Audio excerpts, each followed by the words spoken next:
In the cold, drifting fog above the Roanoke Valley, where the smoke of coal hangs low, and the sound of distant hammers echoes like a tired heartbeat, I want to welcome you, friends, to another journey into the forgotten corners of Red Dead Redemption 2.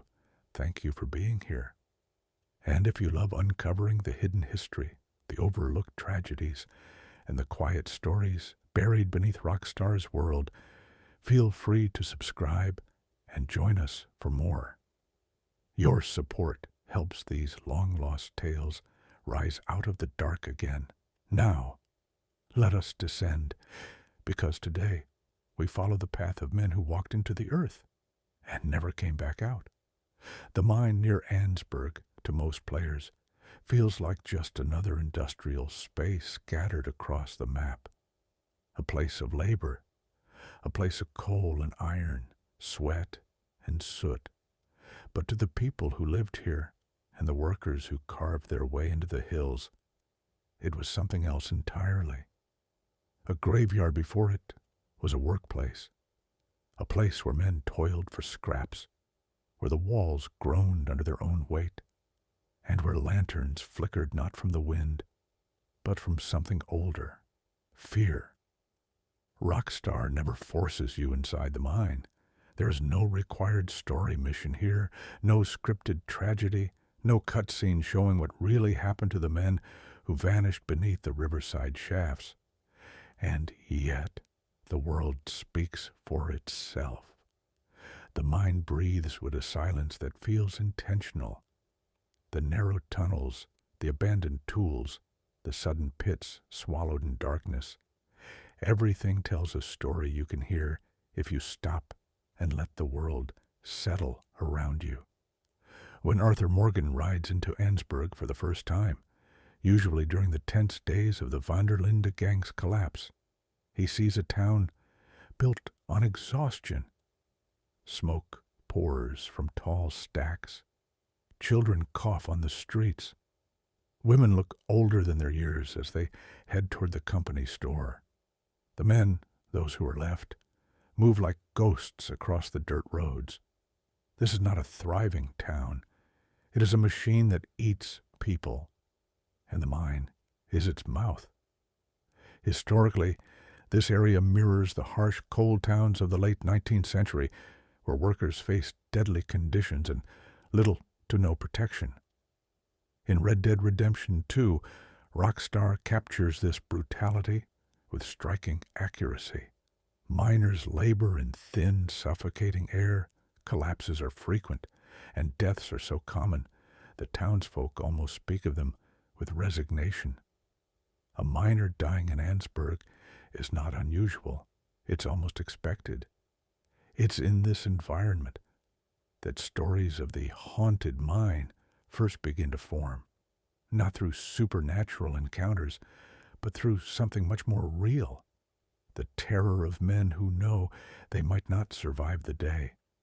In the game, NPC conversations reveal that some miners never returned home. Their bodies never recovered from the darkness below. No quests explain this. No dialogue hints at monsters or spirits. And yet, the quietness around their fates is louder than any rumor. Arthur can visit the mine on foot, stepping past the foremen who bark orders with no warmth or sympathy. Once inside, the experience changes. The sunlight vanishes quickly. The deeper tunnels are lit only by dying lanterns, their glow uneven, their shadows long. Fragments of equipment remain scattered on the floor. Lunch tins, shovels, crates, left mid-use. It looks as though the men who worked here left in a hurry, or couldn't leave at all. The sound design becomes crucial to understanding the place. There are no scripted screams, no jump scares, no staged events. But you hear distant rumbles, the sigh of settling stone, and the occasional crack that could easily be mistaken for a human voice if you stand still too long. This is deliberate. Rockstar crafted the mind to feel unstable, unsafe and alive with the echoes of men who once worked here. Every detail supports a single, grounded truth. Whatever those miners experienced, it left a mark on the very atmosphere. Arthur himself does not comment on hauntings. He never writes about ghosts in the mines. But he does write and speak about suffering. In conversations and journal entries, he reflects on the brutality of the industrial age, the way companies squeezed the life out of workers who had no other choices. He sees Annesburg for what it is, a place where pain becomes normal, where fear becomes routine, and where the boundaries between folklore and reality blur, because life is already harsh enough to feel supernatural. There are hints, too, in the architecture. Collapsed shafts in areas that seem recently destroyed, wooden supports bent inward rather than outward, as though the earth swallowed itself. Lanterns placed in strange, isolated spots, as if workers were trying to mark their way back quickly. Tools left near sudden vertical drops. These environmental clues allow us to imagine, strictly based on evidence, how the miners might have vanished. They didn't walk away. They didn't run. They were taken by the mine itself, by its instability, by its hunger, by the indifferent machinery of the era. And yet, people still whispered, the wives waiting at home, the children who looked at the tunnel entrance like it held a shadow, the surviving workers who refused to talk about what they heard before the last collapse. Everything about the mine near Annesburg feels like a monument to fear. Not supernatural fear, but the human kind. The kind born in darkness, where daylight cannot reach and hope struggles to breathe. As our journey begins, we stand at that entrance with Arthur, listening to the wind that brushes along the abandoned tracks. Somewhere inside, the memory of the vanished men still lingers, not as ghosts, but as stories carved into silence. And now, step by step, we follow them in. The deeper one studies Annesburg, the clearer it becomes that the mine's grim reputation wasn't born of superstition, but of the simple, brutal facts of life in a company town. Almost everything the game shows us about the place points toward a community that had long since accepted suffering as part of its daily rhythm. For many players, Annesburg appears only briefly in the narrative of Red Dead Redemption 2, but Rockstar quietly constructed one of the bleakest, most historically grounded locations in the entire world map. To understand why the mine feels haunted, we first have to understand the people who lived around it. When Arthur arrives in town during Chapter 4 or 5, depending on the player's path, he finds not a place of opportunity, but of exhaustion. Coal dust hangs in the air, like a sickness. The streets are lined with children coughing into rags. The houses look weather-beaten, not from storms, but from the slow erosion of poverty. In conversations, townsfolk speak of hunger, debt, and dangerous shifts with the same casual tone others might use when discussing the weather. There is a hardness to their voices, not of anger, but of resignation. Much of this world-building appears in optional dialogue.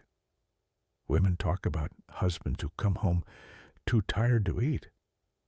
One worker complains about the company exploiting them through the store, where their wages return back into corporate hands.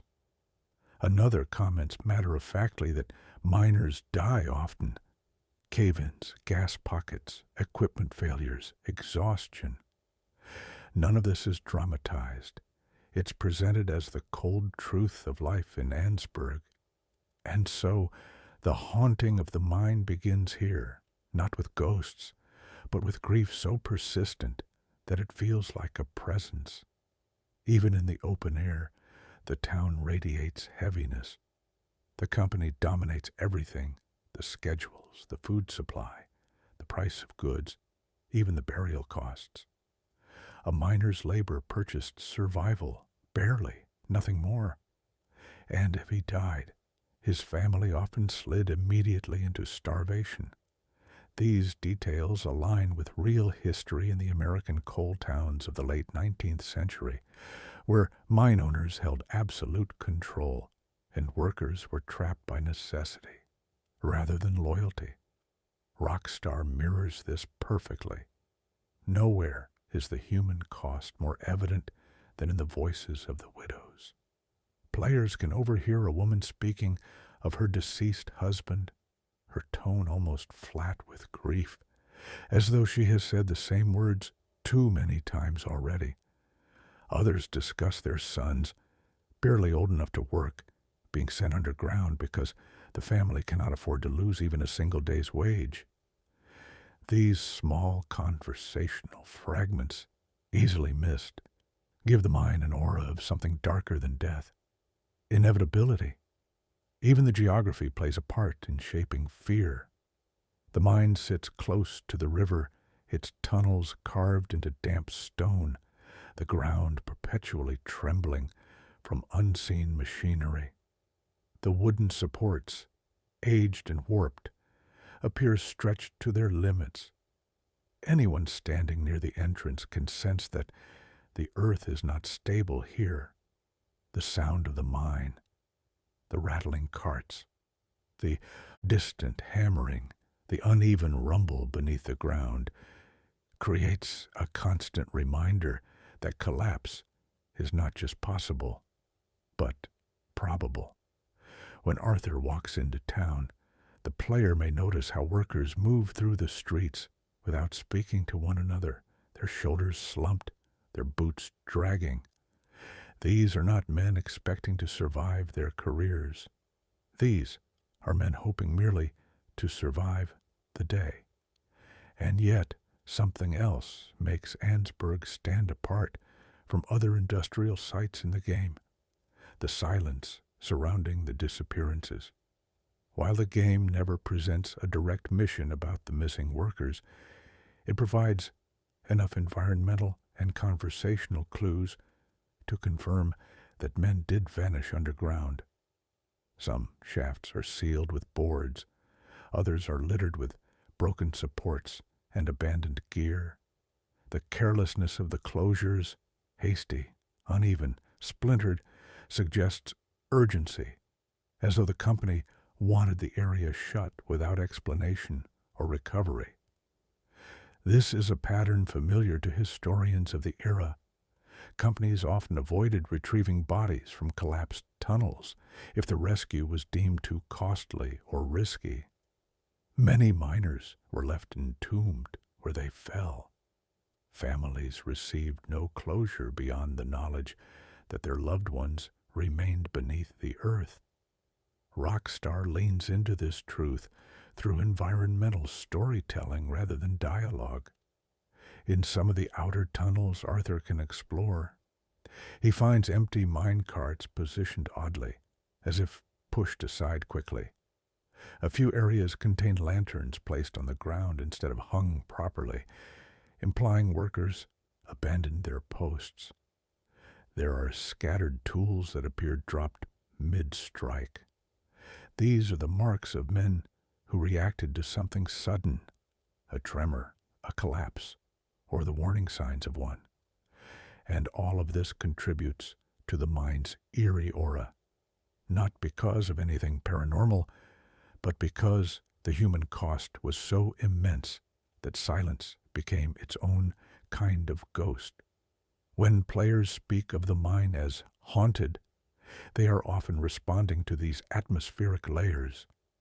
The low visibility, the flickering light sources, the long oppressive corridors, all amplify the psychological weight of knowing that countless workers likely died out of sight, with no memorial beyond rusty beams and damp stone. The mind becomes a space where tragedy feels recent, even though no script explicitly states when the last collapse occurred. In fact, one of the most unsettling aspects is how little the townsfolk acknowledge these losses. Their avoidance speaks volumes. A woman near the docks mentions that the miners don't come home sometimes, then immediately shifts conversation. Another complains about the foreman pushing men into unstable sections. No one recounts details, no one tells stories. It's as if the past must stay buried to allow survival in the present. This emotional suppression forms the backbone of the mind's haunting. It is a place where grief is not expressed, only endured, where loss becomes routine, where memory sinks into the earth along with the bodies that were never retrieved. Arthur, moving through ANNESBURG while battling his own illness, senses this heaviness even if he says little about it. His quiet interactions with the townspeople, donating money to starving families, helping miners in small random events, reveal a man who recognizes suffering because he carries it himself. The mine, in that sense, becomes a mirror, a reminder of the countless people whose stories will end without record, without dignity, without justice. And so, the haunted mine near ANNESBURG is not a legend nor a folk tale.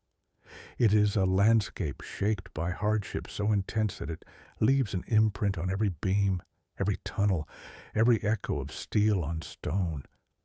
The horror of the place is real, not because of spirits, but because the world turned away while the darkness swallowed its workers whole.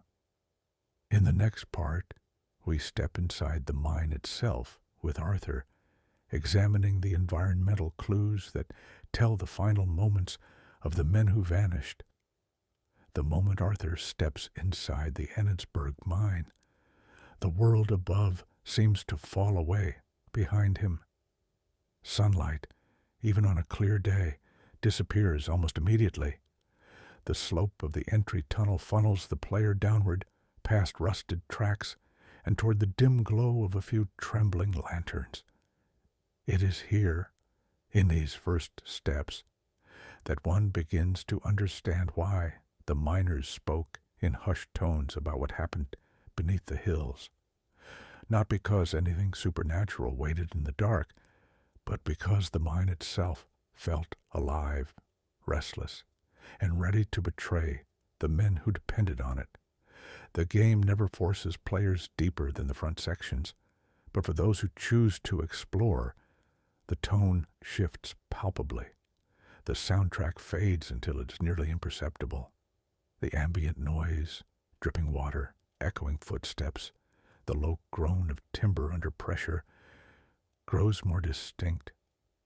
Rockstar used these subtle design elements to place the player into the mindset of the miners, alert, uneasy, and painfully aware that the slightest mistake could have catastrophic consequences.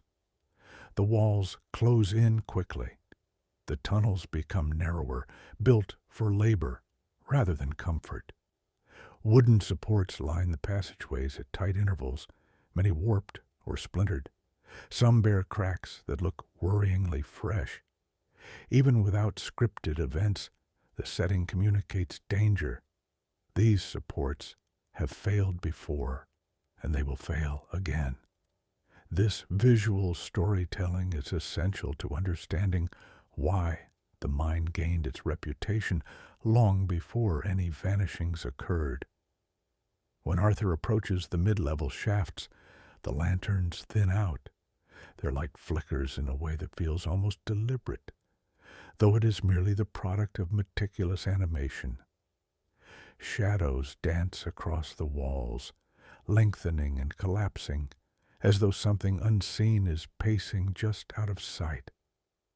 This is not fantasy, just the physics of low light and tight quarters. But the effect is unmistakable. The mind seems to breathe. At certain junctions, the air changes. Players can hear faint drafts, suggesting cavern openings deeper inside the mountain. Some drafts whistle high and sharp, almost resembling distant voices. Others produce low reverberations that echo through the floorboards. None of these are scripted hauntings. They are the byproducts of environmental sound design meant to simulate real subterranean spaces. And yet, for miners already living on the edge of fear, such sounds would have shaped powerful impressions. Clues of abandonment appear more prominently the farther Arthur walks. In one tunnel, a pickaxe lies on the ground, positioned not as if placed there, but as if dropped abruptly. Nearby, an overturned crate spills nails and bolts across the trackbed.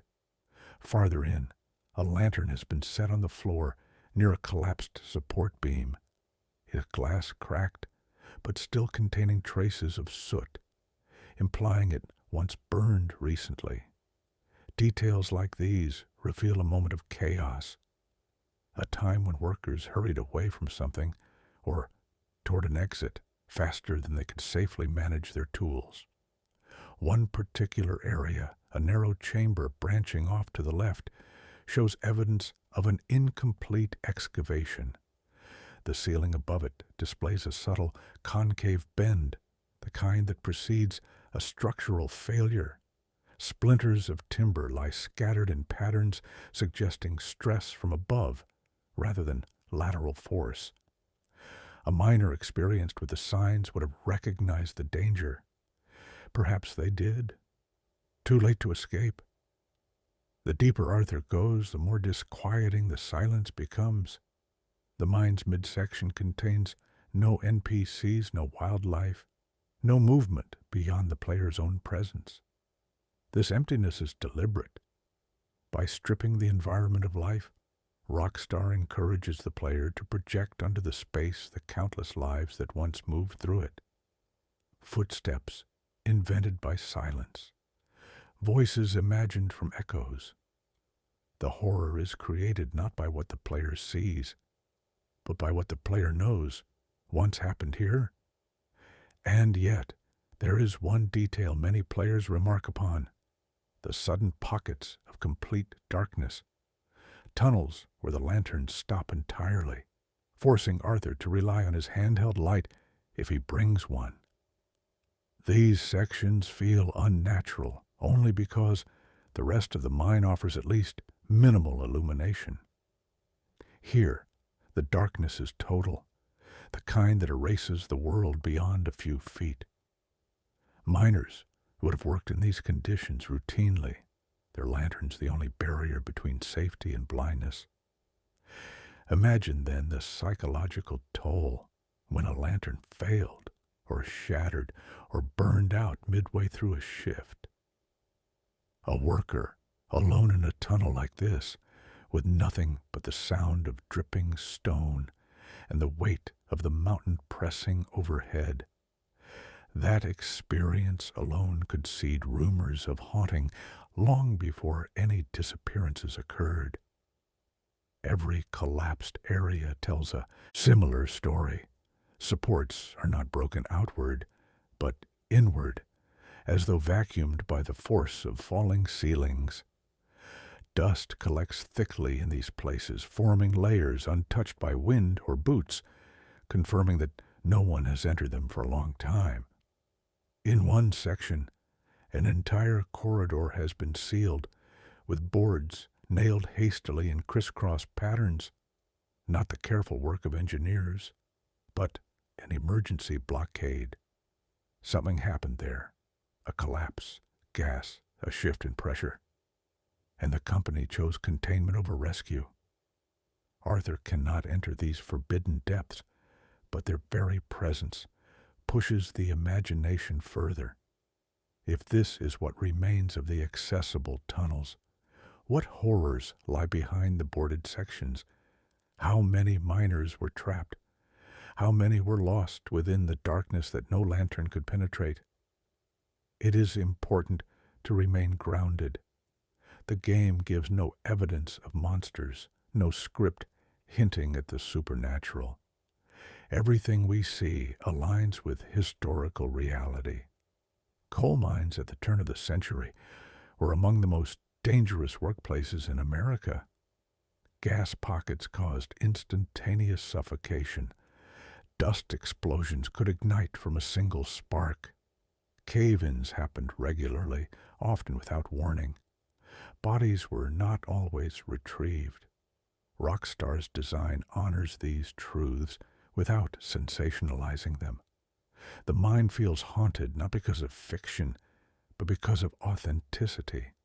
One of the most striking environmental clues appears in a deeper tunnel where the tracks abruptly end at a jagged cliff inside the rock, a drop-off so sudden and steep that falling would be fatal. Why was this area unguarded? Why do tools near the edge suggest someone had been working dangerously close to it? Perhaps the floor eroded. Perhaps support beams failed. Whatever the cause, the area demonstrates how quickly a safe workspace could transform into a deadly one. There are no signs of recovered bodies, no memorials, no plaques bearing names. Just abandonment. For Arthur, who moves quietly through the space, the mind becomes a place of contemplation. The player can sense that this is not somewhere he wants to linger. His steps are cautious. His lantern sweeps gently across the stone, illuminating the remnants of lives lived underground. The mind does not frighten him in a supernatural sense. It troubles him because it shows a world where men suffered without recognition, where their labor remained invisible even in its absence. This is the essence of the mind's power in the narrative of Red Dead Redemption 2, an atmosphere shaped entirely by realism, yet so bleak that players instinctively describe it as haunted. In the next part, we explore the ambient sounds and minor testimonies, the noises that shape the myth of this place, and the whispers the town refused to acknowledge. Sound shapes fear more powerfully than sight, and nowhere in Red Dead Redemption 2 is this more evident than in the ANNESBURG mine. Long before any player steps inside, the noise of the place, the rattling tracks, the dull thuds of pickaxes, the grinding of machinery somewhere deep in the mountain, already sets a tone of unease. But once Arthur enters the tunnels, that industrial roar fades until only fragments remain.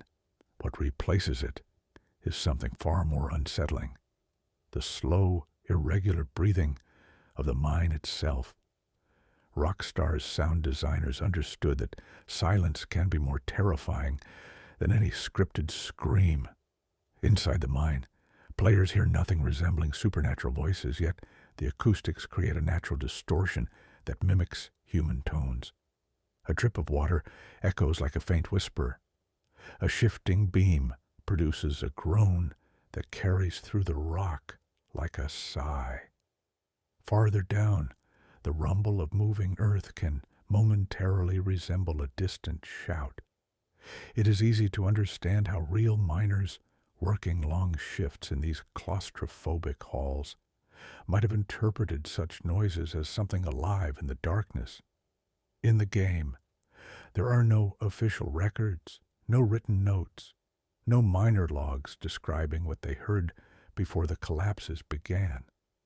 But the town's ambient conversations give hints. Workers mention hearing strange sounds deep inside the shafts, not supernatural, but ominous. Another complains of pressure building in certain tunnels, the kind that precedes a collapse. These offhand comments, delivered almost casually, reflect how miners lived under the constant threat of the mountain shifting above them. The mine structure itself amplifies fear. The wooden supports, cracked, bowed, and uneven, creak unpredictably. Some tremble with the faintest movement of air. These sounds echo down the passageways, bouncing off narrow walls and creating the illusion of footsteps approaching from behind. For a player standing still with Arthur, listening closely, the effect is unmistakable. Something feels like it's moving out of sight, even though nothing is there. In certain chambers, the sounds intensify. When Arthur steps near a collapsed or weakening section, the audio changes subtly. The rumble of unsettled stone becomes heavier, the groaning of timber more strained. These sound cues serve as warnings, reminders of instability, and they heighten the tension, even though the collapse will never occur during gameplay. This authenticity mirrors real-life mining. Workers learn to identify danger not by sight, but by sound. One area deeper inside contains a patch of dripping water falling through a crack in the ceiling. The droplets hit metal, then stone, then water again, each strike sending out a layered echo. To a tired worker in the late 19th century, hearing this for hours on end, the rhythm could easily become suggestive. A pattern that feels purposeful, a cadence that sounds like speech. The mind never speaks, but it certainly sounds like it wants to. Then there are the sudden, sharp cracks, the most alarming noises in any mine. In Red Dead Redemption 2, these sounds appear rarely but deliberately. A quick snap of wood under tension, a brief, heavy thud as rock shifts.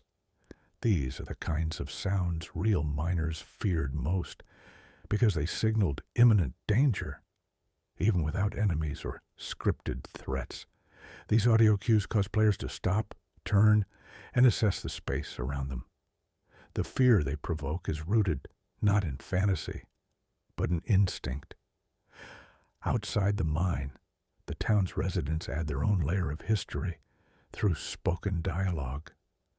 One miner says he refuses to work in certain shafts anymore because they ain't safe. Another mentions men dying without a body to bury. One of the dock workers claims he'd never step foot in the mine, not even for good money, because he's heard too many things from the men who come out of it, pale and shaken. These lines, easily missed in the bustling streets of ANNESBURG, form the closest thing we have to first-hand accounts. And while none mention ghosts, the miners' voices carry a weight that speaks volumes. Their tone is not dramatic, not sensational. It is flat, exhausted. The tone of men who have accepted fear as part of the job.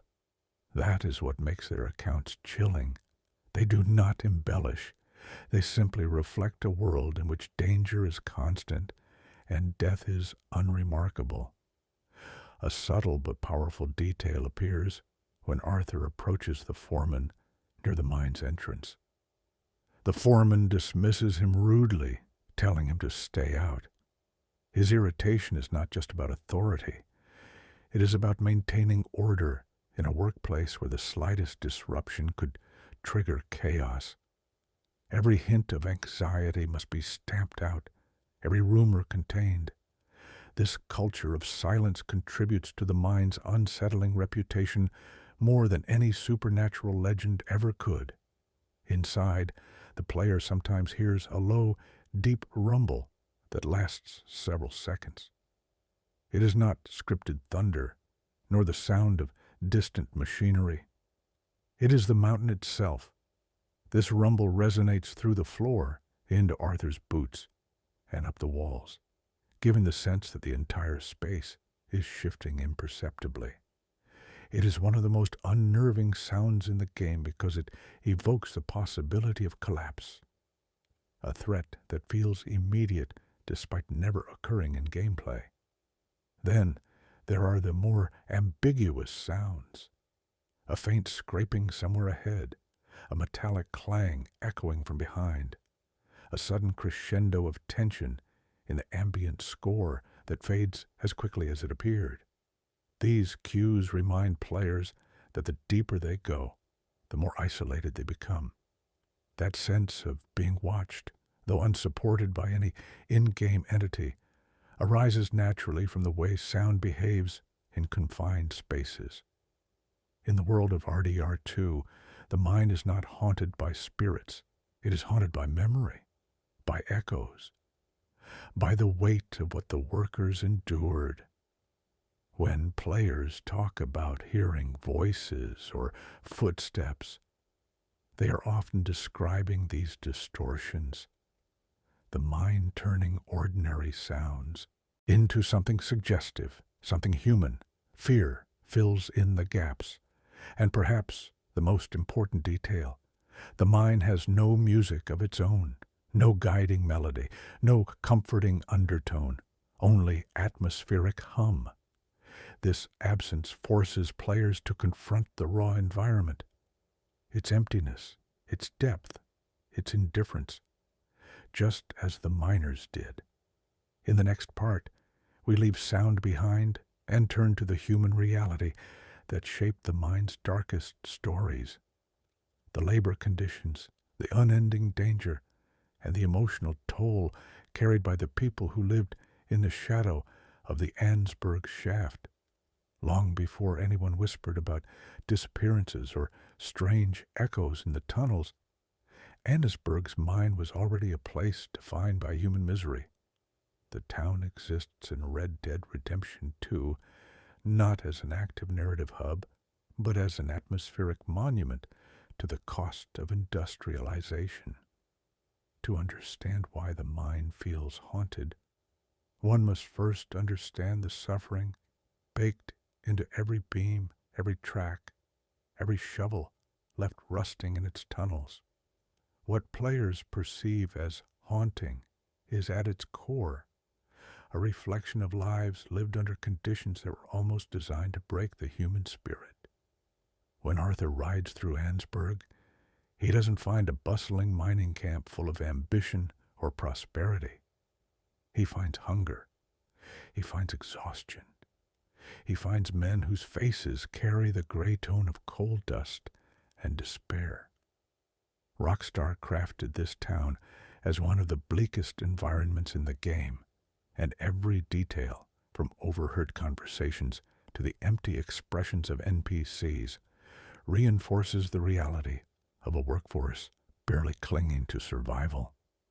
The workers' pay was miserably low.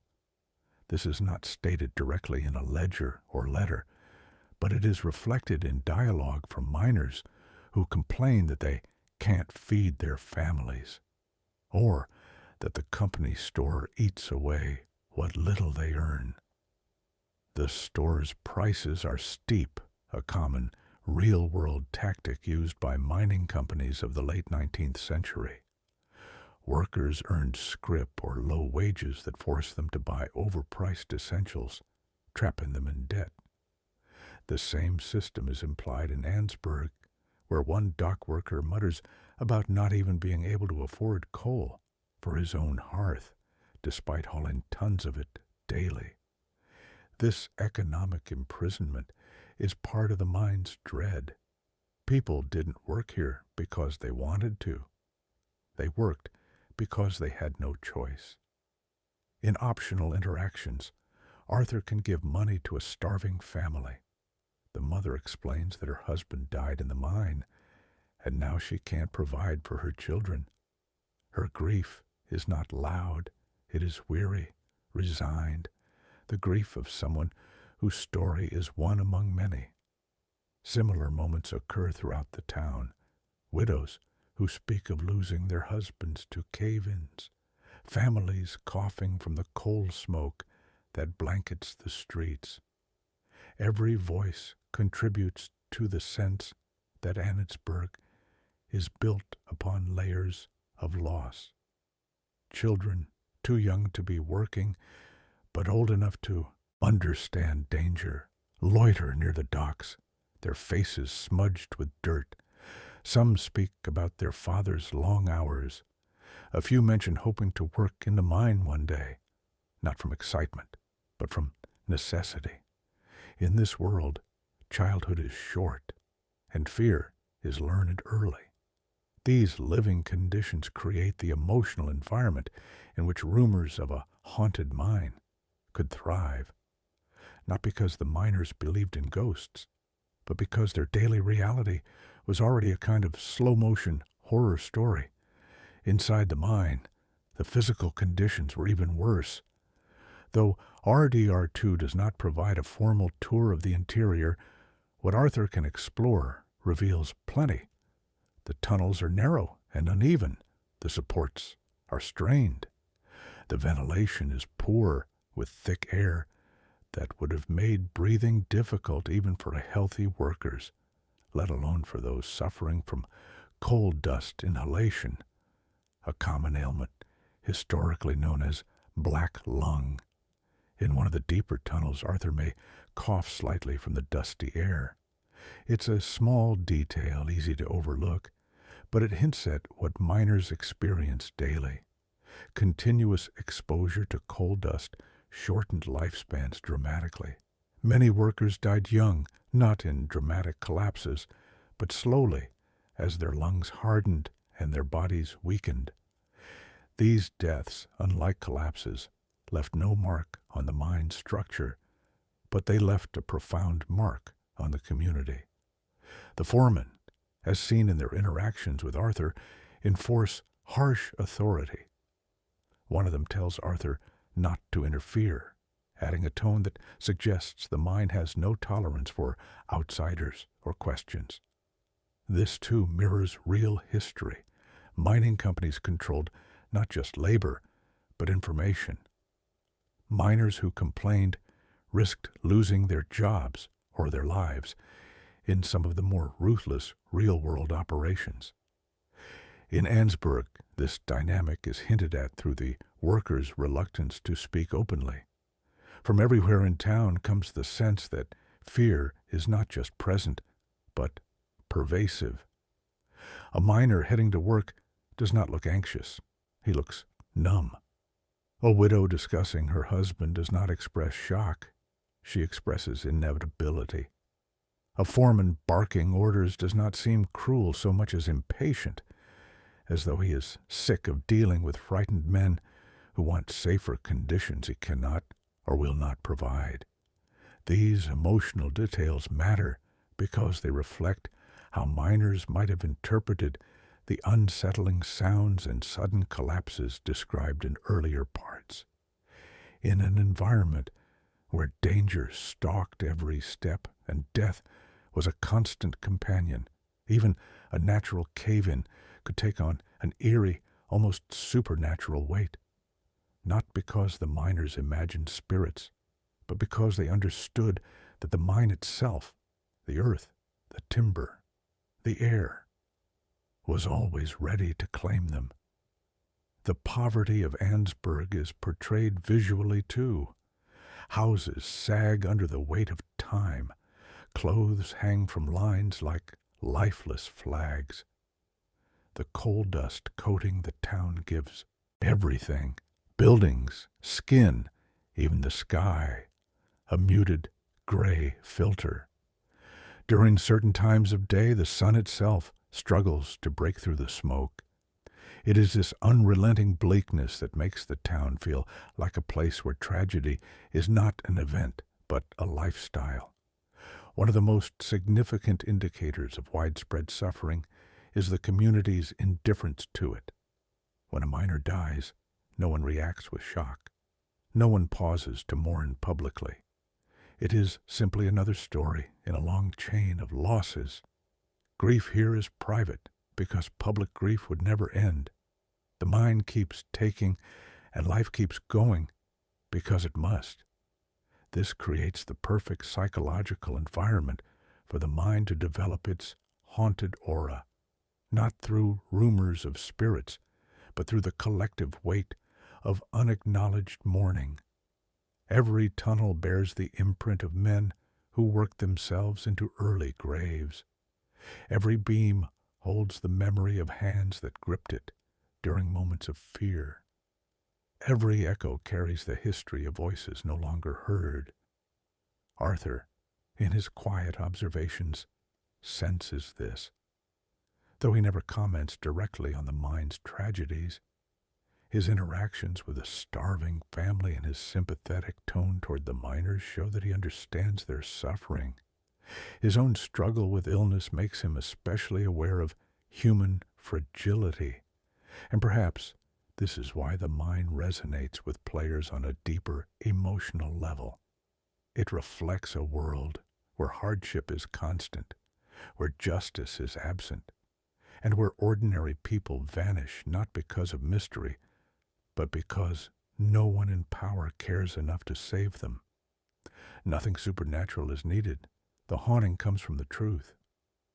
In the next part, we examine the disappearances themselves, the sealed tunnels, the abandoned work areas, and the environmental evidence that reveals how entire sections of the mine became silent forever. For all the misery that defined life in ANNESBURG, nothing weighed more heavily on the town's workers than the disappearances.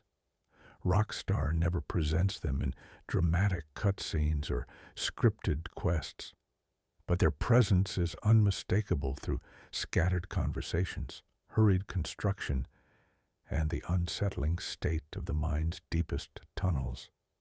The game does not tell us who vanished, when they vanished, or how many were lost. Yet the environment itself reveals that something terrible happened underground, something the company chose to bury rather than acknowledge. The first clue lies in the sealed shafts. As Arthur explores, he comes across areas where the tunnels have been boarded shut with rough wooden planks, nailed in place hastily and unevenly.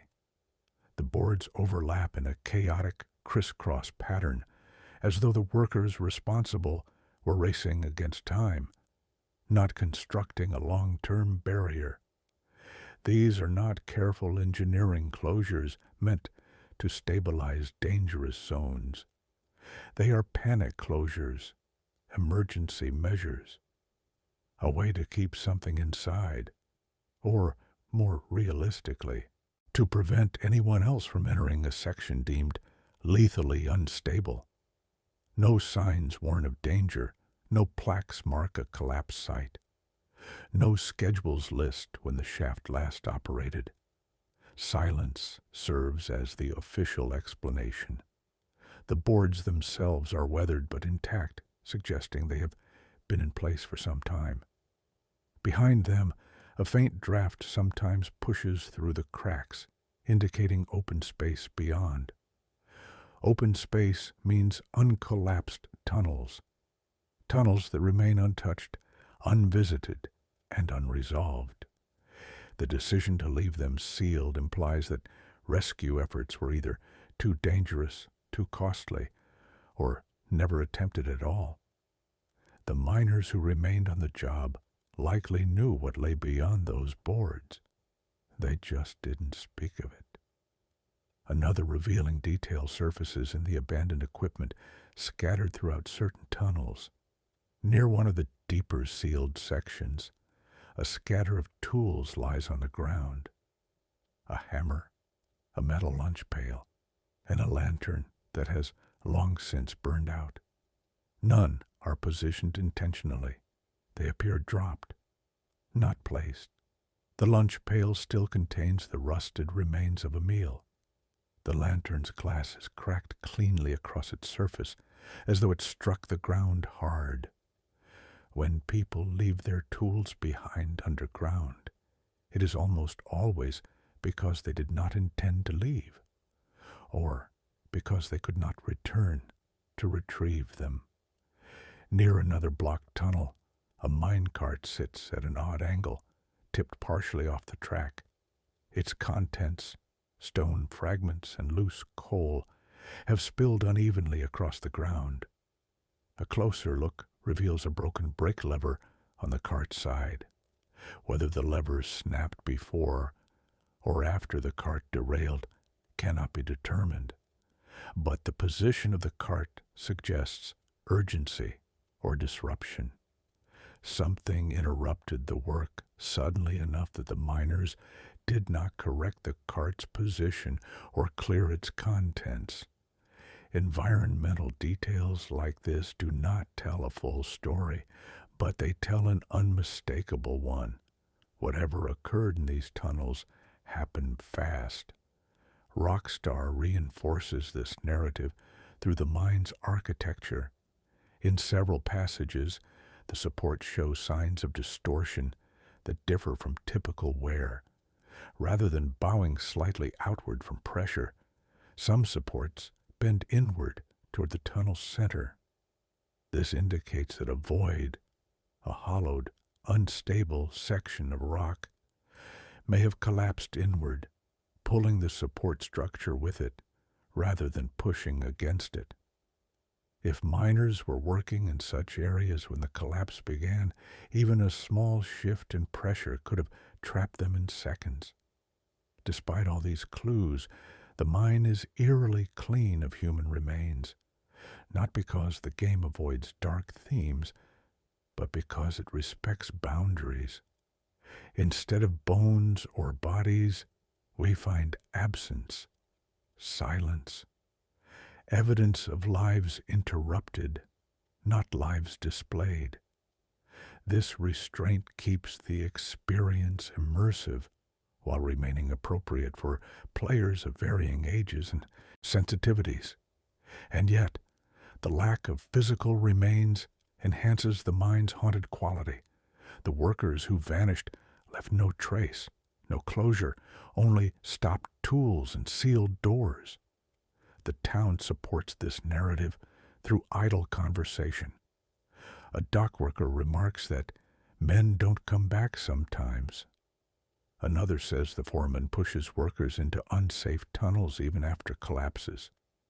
A widow speaks of her husband dying in the mine, with his body never recovered. These statements, though brief, confirm that such events were not rare anomalies, but part of the ongoing history of the mine. It is notable that the company never references these disappearances in any public capacity.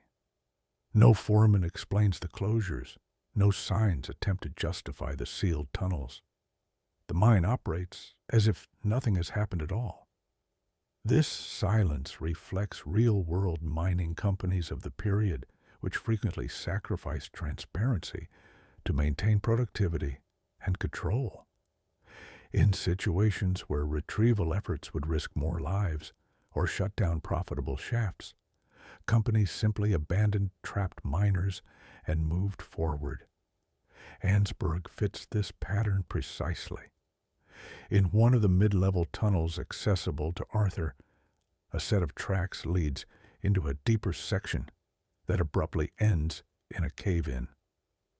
The rocks blocking the path are jagged and fresh-looking, as if the collapse occurred relatively recently. Wooden beams lay snapped beneath the rubble, crushed under their own weight. A lantern lies on its side nearby, unbroken, suggesting it was set down carefully or placed during an inspection attempt, before the collapse sealed the chamber beyond. No alternative path leads around the blockage. No rescue tunnel connects to this section. It was simply left as it fell. Even more disturbing is a spot near the lowest accessible corridor where the ground dips sharply downward.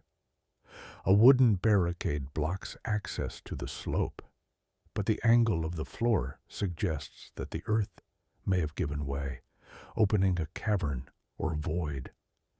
Mining techniques of the period often expanded shafts without fully understanding the rock structure. Sudden sinkholes were not uncommon. If miners were working near such an unstable section, their disappearance could be immediate and absolute. The sealed tunnels hint not only at where miners died, but at where the living refused to return. The environment gives the impression of a disaster so severe that even hardened workers refused to step inside again. Whether because of trauma, fear, or structural instability, those areas remained untouched, preserved in their final moments, locked away from sight and memory. It is this sense of abandonment, more than anything supernatural, that gives the mine its oppressive atmosphere. The darkness feels thick because no one has walked there in years. The emptiness feels alive because it holds the imprint of human presence abruptly removed. The silence feels heavy because it carries the weight of stories never told. Arthur himself likely senses this as he walks through the tunnels. Though he does not comment directly on the disappearances, his slow, deliberate movement and the game's subdued camera behavior suggest caution. He stands among remnants of fear without fully understanding the scale of the tragedies around him. Yet, the player feels it. The mind story emerges from absence rather than exposition. And as we step deeper into that absence, the reality becomes clear. Nothing needed to haunt the mine.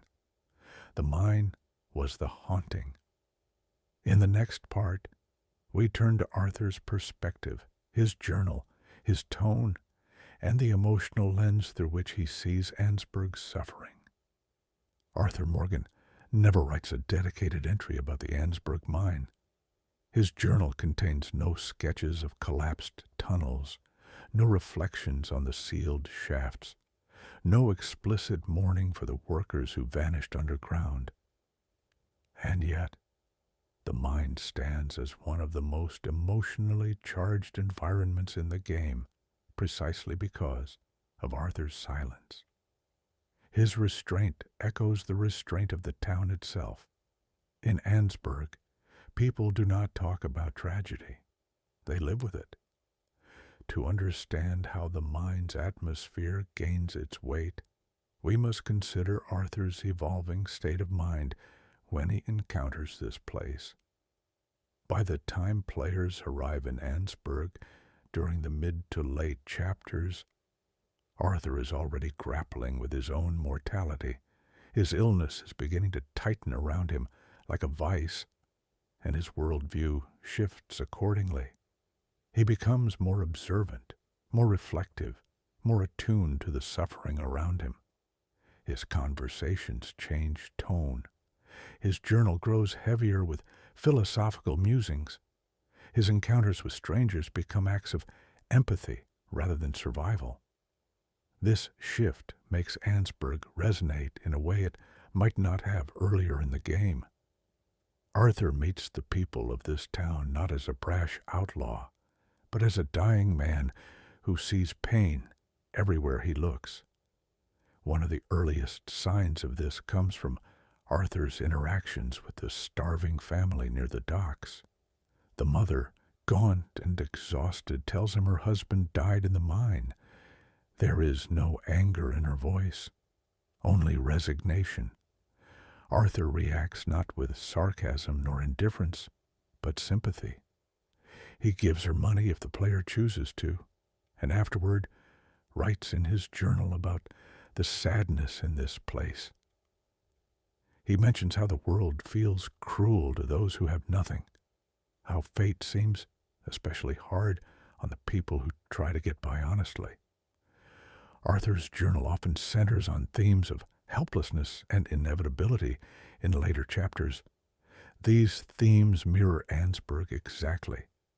The miners cannot leave their jobs. The widows cannot escape their grief.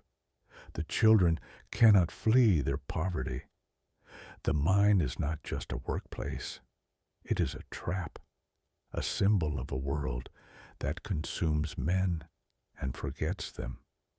The resonance between Arthur's internal world and the town's external suffering is what makes his presence here emotionally powerful.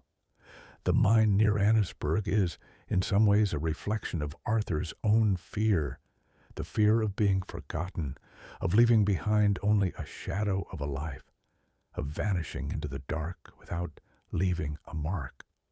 This emotional mirroring is never stated outright, but it is felt. The player senses it instinctively. Arthur's cough, one of the game's most subtle sound cues, grows more prominent in these chapters.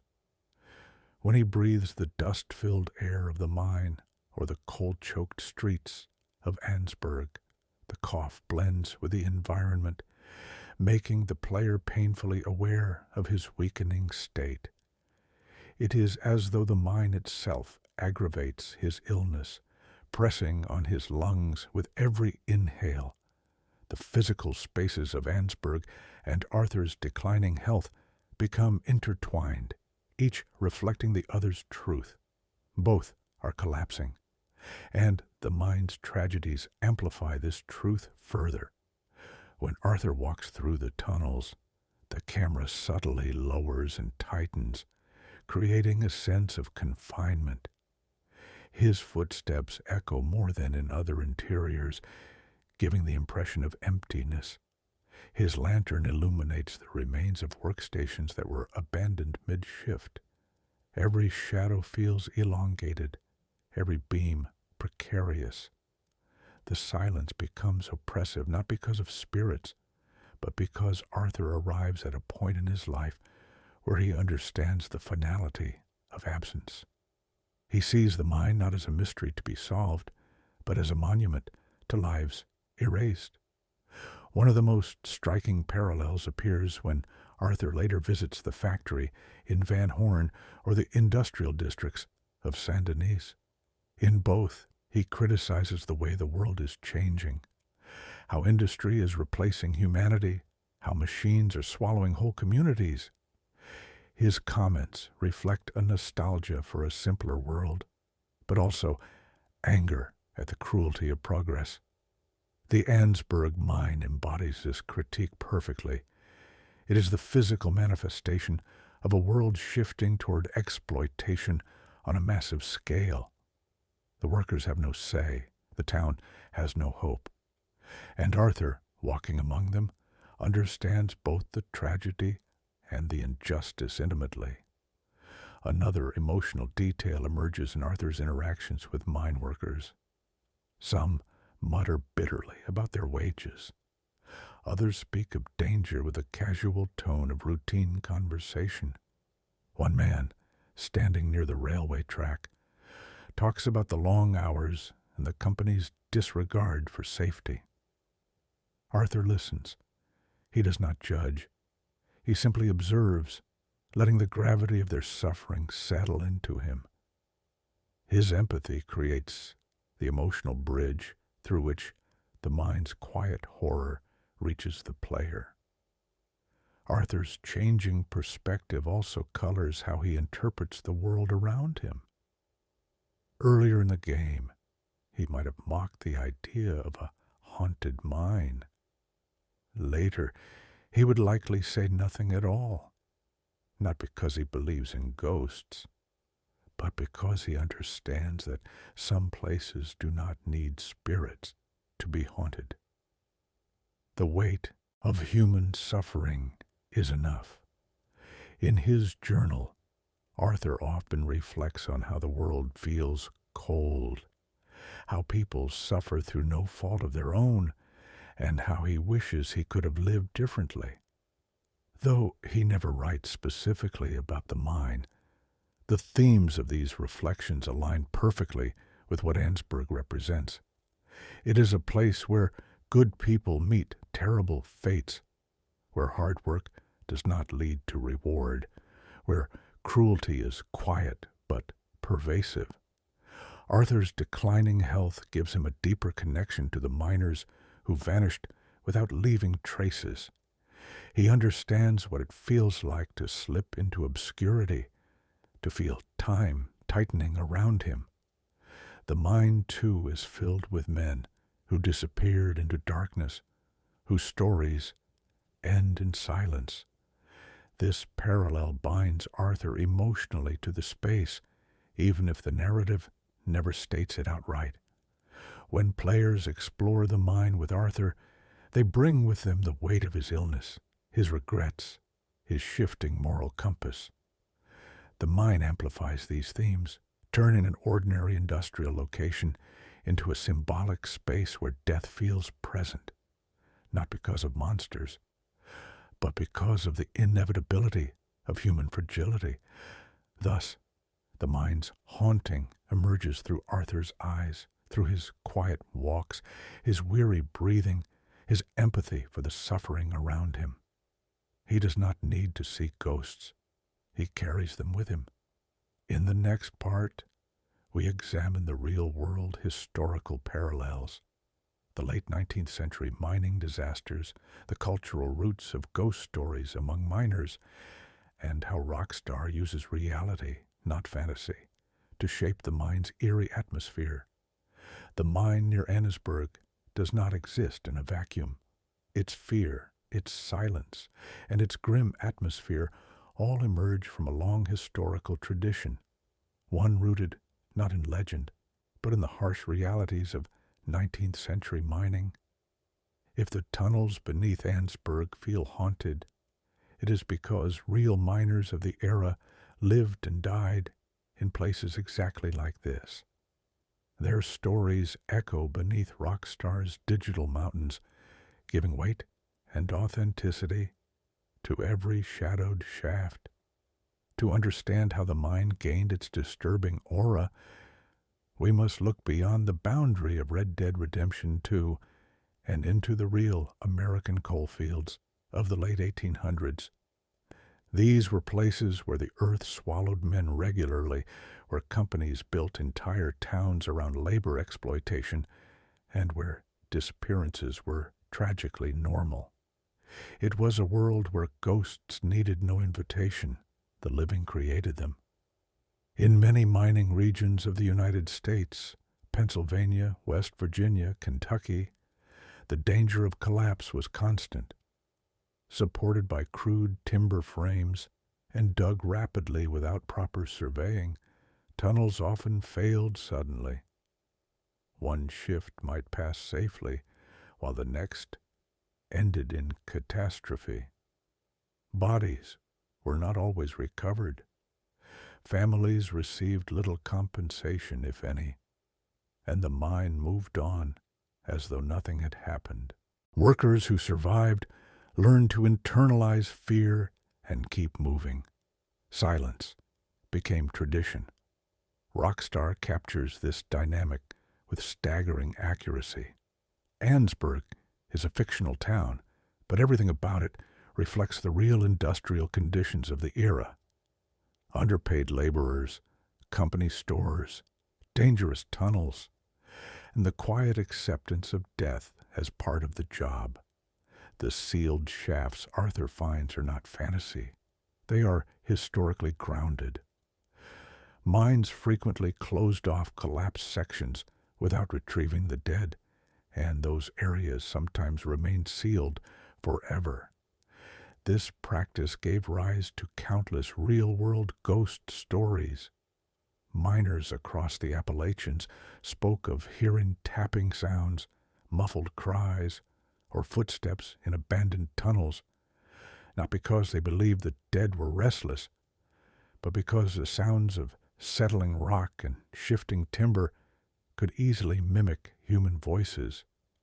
In a place where men died without funerals, without graves, and without recognition, it was only natural that the mind would fill the silence with presence. Rockstar never makes these stories explicit. They do not place ghosts in Annesburg or hint at supernatural events. Instead, they use historical truth to create an atmosphere where haunting becomes emotional rather than literal.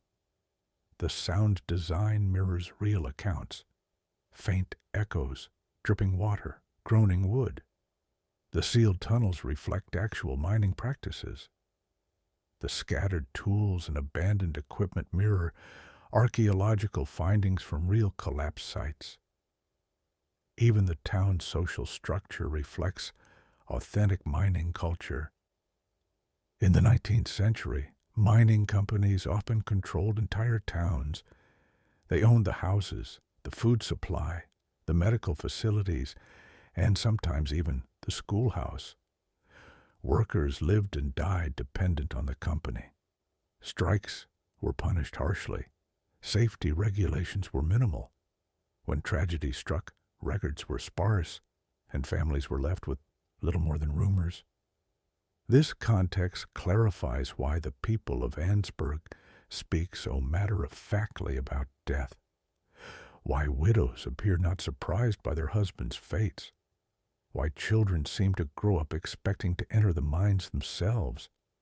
These attitudes were common in real mining communities. Hardship was not merely something endured, it was inherited. One of the most historically grounded details in RDR2 is the presence of child labor in Annesburg. Though the game does not show children working directly in the tunnels, lines of dialogue confirm that young boys often helped support their families, sometimes by assisting miners or working adjacent jobs. In real coal towns, children as young as 8 or 9 worked underground as breaker boys or hauling carts. Their small size was considered useful in tight spaces. Such details make the mine feel haunted long before one considers disappearances. The tragedy of lost childhoods, of lives shaped by darkness and danger, creates an emotional weight that lingers even in the quietest parts of the game. Another historical parallel emerges in the depiction of black lung. In the late 19th century, thousands of miners suffered from lung disease caused by coal dust. Younger workers often died in their 30s or 40s, their chests filled with scar tissue. The coughs heard around Annesburg, the gray pallor of its workers, and the way Arthur himself coughs in the tunnels reinforce this authenticity. But one of Rockstar's most striking choices is their decision to portray tragedy through absence rather than spectacle. Real mining disasters rarely involved heroic rescues or dramatic narratives. They were quiet, sudden, and devastating. A tunnel collapses. The entrance is sealed. Work resumes elsewhere. Life continues. The lack of recovery efforts, the indifference of company officials, and the silence of grieving families all reflect historical patterns. The environment of the Annesburg mine reflects this cold realism. The boarded tunnels show no signs of attempted excavation. The minecart stuck at an angle suggests a hasty evacuation. The broken supports indicate a collapse that likely trapped workers inside. Everything exists exactly as it would have been left after a disaster, unspoken, unexamined, unresolved. Real miners often spoke of the mountain wanting something when collapses occurred. It was a poetic way of saying that nature was indifferent to human survival. The mine near Annesburg captures this sentiment perfectly. There is no villain here, no supernatural adversary, no scripted antagonist. Only stone, pressure, darkness, and time. Rockstar's world design also makes use of natural psychological responses. Humans instinctively assign agency to ambiguous sounds. In the mine, echoes amplify until they resemble footsteps. Water drips rhythmically until it mimics soft tapping. Wind through narrow cracks can sound like a sigh. These are not ghosts. They are the mind's attempt to understand a hostile environment. Miners in real life describe the exact same experiences. Another historical influence lies in the phenomenon of abandoned mines becoming local legends. After tragedies, some communities refuse to speak of the events directly. To children, the sealed shafts became places of whispered warnings. To workers, they were reminders of danger. To widows, they were graves without markers. Over time, These sites gained reputations as haunted, not because of superstition, but because of grief left unspoken. Annesburg reflects this perfectly. The people of the town do not spread supernatural rumors. They spread silence. Their refusal to speak openly about the disappearances leaves the mind charged with tension. Silence becomes the ghost. For players aware of mining history, the parallels are unmistakable. Everything about the Annesburg mine, its architecture, its atmosphere, its tragedies, is grounded in reality. Rockstar did not need to invent horrors. They simply recreated those that already existed. And so, when the player explores the mine and senses a haunting presence, they are encountering not spirits, but history. The darkness feels heavy because real miners lived and died in such darkness. The silence feels oppressive because countless stories were never told. The sealed tunnels feel ominous because they represent unresolved grief, buried beneath the earth and forgotten by those who profited from it. In the next part, we reconstruct, using only in-game evidence, the miners' final moments before the vanishings, the environmental clues, the positioning of tools, the collapsed beams, and the quiet story the mind tells without words. To understand what happened to the miners who vanished beneath Annesburg, we must rely not on rumors or theories, but on the physical world Rockstar left behind. The mine itself becomes the witness. Every broken board, every scattered tool, every derailed cart offers a fragment of truth. When these fragments are assembled carefully and strictly within the limits of the evidence, they form a quiet, devastating picture of the miner's last moments. The story begins at the place where the environment changes. Near the outer tunnels, the mine feels lived in, if bleak. Tools rest neatly beside workstations. Tracks lie straight and maintained. Lanterns burn in predictable intervals. The area appears stable, the part of the mine workers use daily, where routine softened fear into familiarity. But deeper inside, the entire rhythm shifts. Lanterns become sparse. The spacing between beams grows uneven. The tunnels take sharper, unnatural turns as if carved aggressively toward a coal vein too valuable to abandon. The air feels stiller. Dust hangs thicker. Light fails more quickly. It is here that the first clues appear. A rusted pickaxe lies directly across the tracks, perpendicular to their direction. It does not sit in a corner or lean against a wall. It blocks the path entirely, as if dropped mid-stride. Behind it, a metal lunch pail rests overturned, its lid open, tiny flakes of rust and old food trapped in its creases. These two details alone suggest interruption. Miners do not leave tools blocking a major passage. They certainly do not leave meals unfinished in the middle of a shift. Just beyond this, a wooden crate sits shattered on the ground, its contents, bolts, pins, nails, scattered in a wide arc. The pattern of debris is telling. If the crate had simply fallen, its contents would lie closer together. Instead, the spread is broad, suggesting force, not the force of an explosion. There is no scorching, no soot, but the force of sudden movement. A crate knocked aside by someone running, someone startled, someone reacting fast. A few steps later, a lantern rests on the floor instead of hanging from its hook. Its glass is fractured, but the frame remains intact. The glow inside, long extinguished, left a faint smoke stain on the wall behind it. This soot tells a subtle story. The lantern was lit when it fell. Its flame guttered out after impact, marking the wall with its final breath of light. No miner places a lit lantern on the ground in a narrow tunnel unless something has gone very wrong. Further into the shaft, the environment becomes more urgent. A minecart derails on a curve, tilted awkwardly into the wall. One wheel hangs off the track.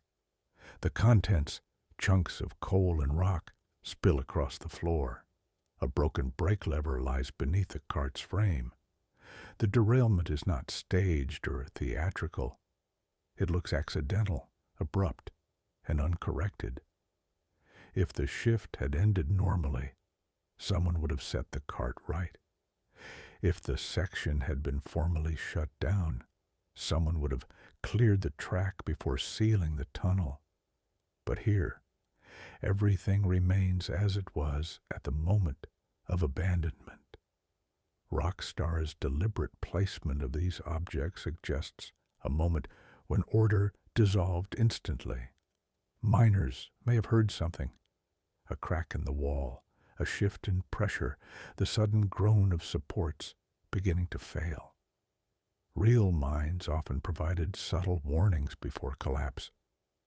A beam creaking too sharply, dust falling from the ceiling, the faint sound of rock fissuring behind the walls. Workers who recognized these signs would drop what they were doing and flee. The evidence points toward such a moment. In a deeper section, the ceiling reveals a bowed depression, a concave droop of rock that precedes a structural failure. Directly beneath it lie 3 fractured support beams, snapped cleanly at their bases. Splinters scatter outward, which occurs when beams buckle under weight, not when they are struck. Next to these beams sits another lantern, hanging crooked on its hook, the metal bent from impact. Its glass remains intact. It did not fall. Something shook the frame hard enough to tip it. This detail is small, but it supports a larger truth. The environment experienced sudden force, not gradual decay. A few meters beyond, the tunnel ends in a collapse so complete that the rock fills the passage to the ceiling. The debris is jagged, freshly fractured, with no earth settling or smoothing that would suggest older failures. Timber supports jut out at odd angles, crushed under enormous pressure. Some beams are snapped inward, not outward, indicating that the ceiling fell straight down with massive weight. In front of the collapse lies the most haunting detail in the mine, a set of footprints half buried in dust. They are faint, not scripted, not highlighted, but visible to a patient eye. They lead toward the collapse and disappear at its edge. Because the game never places NPCs inside the mine, these prints belong to ambient world design. They reflect the last moment someone walked this passage before it sealed forever. Their direction matters. The prints move toward danger, not away. Perhaps a rescuer, perhaps a worker checking the instability, perhaps someone trapped by falling debris behind him. We cannot know more than what the marks show, and the marks show only that someone was here when the ceiling came down. Past the collapse, the tunnel remains sealed with no alternate entry point. The mine does not loop back. The worker or workers beyond the collapse would have had no escape route. Closer to the mine's lowest accessible point, another clue appears, a drop-off where the earth seems to have sheared away. A wooden railing blocks access, but the angle of the floor leading to it is unnaturally steep. This suggests a sudden subsidence, perhaps the collapse of a cavity beneath the tunnel. Coal mines of the era frequently overlap natural caverns or older, undocumented shafts. A weak point could open without warning, swallowing tools, carts, or entire crews. Near this slope, two shovels lie abandoned parallel to each other, as if set down in a hurry by miners attempting to stabilize the ground. Their blades point toward the drop-off. If these were placed at end of shift, they would likely rest against the wall or near other equipment. Instead, they lie directly where work was happening when the ground gave way. Everything in this environment supports a clear, grounded conclusion.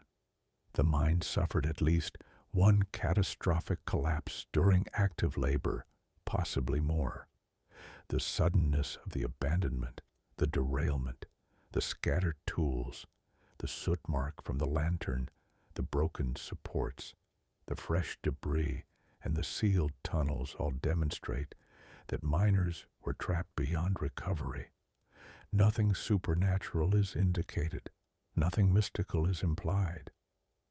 The mine's tragedy is strictly the result of dangerous working conditions, structural instability, and corporate indifference. And yet, because humans disappeared into darkness without rescue, without explanation, without memorial, the mine feels haunted, not by spirits, but by unfinished stories, by the last steps of men whose names the game never tells, by echoes that sound like voices because real voices once filled these halls, then fell silent forever.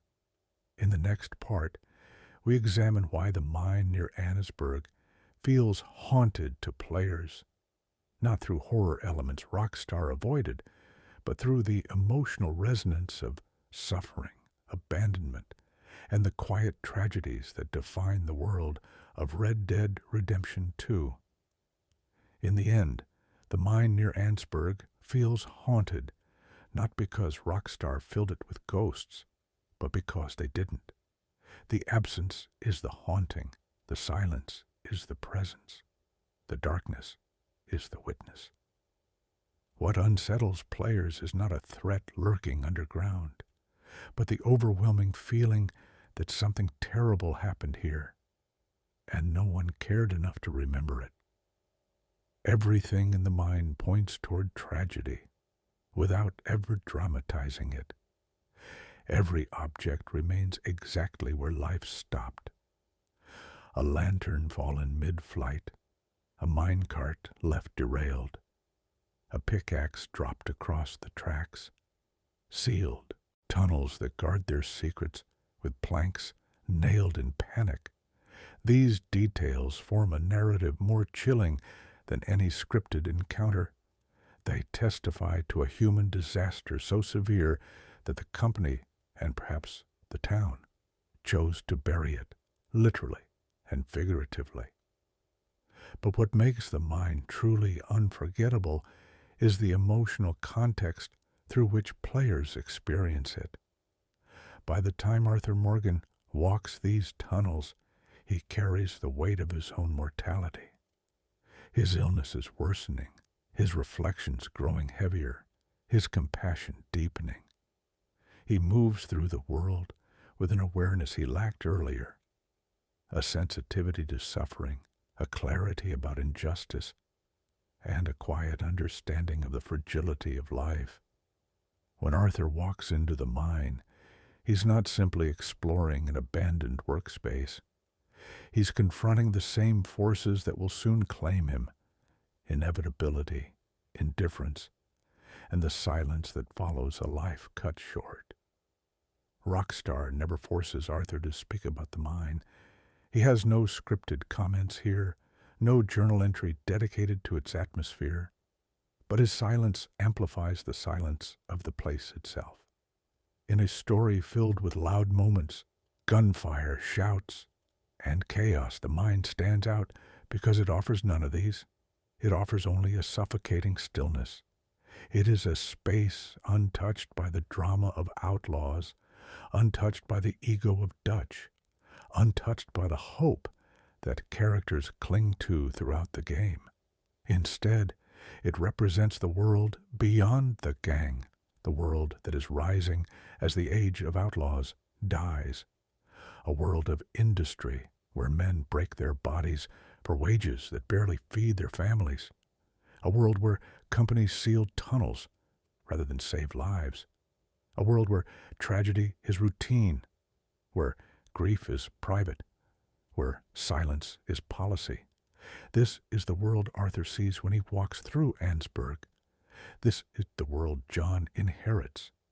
This is the world Sadie and Charles leave behind because they cannot survive in it. Understanding the mind means understanding Rockstar's broader theme, the slow and painful birth of modern America, the end of the frontier, the rise of corporate power, the emergence of machines, factories, and profit-driven expansion, the destruction of communities caught in the gears of progress. The mind's haunting is a metaphor for that transformation.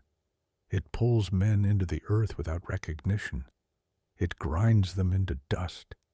It leaves their stories untold, their memories sealed behind boards no one has the courage to remove. It is a grave without headstones, a fitting symbol for every nameless soul lost to industrial ambition. Players sense this, even if they cannot articulate it. The mind feels heavy because it represents the kind of suffering that rarely makes it into history books. It feels haunted because no one honors the workers who died here. It feels dangerous because danger was the only constant in their lives. And it feels lonely because loneliness defined the fate of those who vanished. The mind's silence is not empty. It is full of the weight of lives that ended abruptly, quietly, without ceremony. The townsfolk reinforce this in subtle ways. A widow who cannot afford coal, a miner who mutters that men don't come back sometimes, a child who talks about wanting to work underground even though he's barely old enough to understand what that means. These voices shape the edges of the mind's story. They reveal the emotional cost paid by those above ground, while the darkness below claimed more and more of their fathers, brothers, and sons. And in their acceptance, in their weary resignation, players feel the real horror. The people of Annesburg don't fear ghosts. They fear hunger. They fear debt. They fear the company. They fear losing the little they have. So they do not talk about the vanished miners. They do not demand answers. They do not question why some shafts were sealed without explanation. They simply keep living. This silence becomes the mind's most terrifying feature, because a place without witnesses is a place without justice. A collapse without rescue is a tragedy without memory. A disappearance without acknowledgement becomes a haunting without a grave. And so, the mind near Annesburg holds its stories in its walls, in its timber, in its dust. Even without a single scripted ghost, players walk through darkness that feels inhabited, not by spirits, but by unresolved human suffering, haunted not by the supernatural, but by neglect. Unnerving, not because something might leap from the shadows, but because the shadows are all that remain of the men who once stood there. This is how Rockstar tells some of its most powerful stories, through silence, through absence, through spaces the player can explore, but cannot fix. The mind is not a mystery to be solved, nor a quest to be completed. It is a testament to a world that crushes people quietly, a reminder that not all tragedies leave behind evidence, only impressions, a symbol of the cost paid by those who built the foundations of modern America with their lives. And as Arthur walks away for the last time, coughing into the cold air of the Roanoke Valley, the mind remains behind him, still, dark, indifferent. The world moves on, but the mind does not forget. Its tunnels hold the echoes, faint and distant, of men who never saw the sky again. A haunting made of history, a ghost story made of truth, a silence that says everything.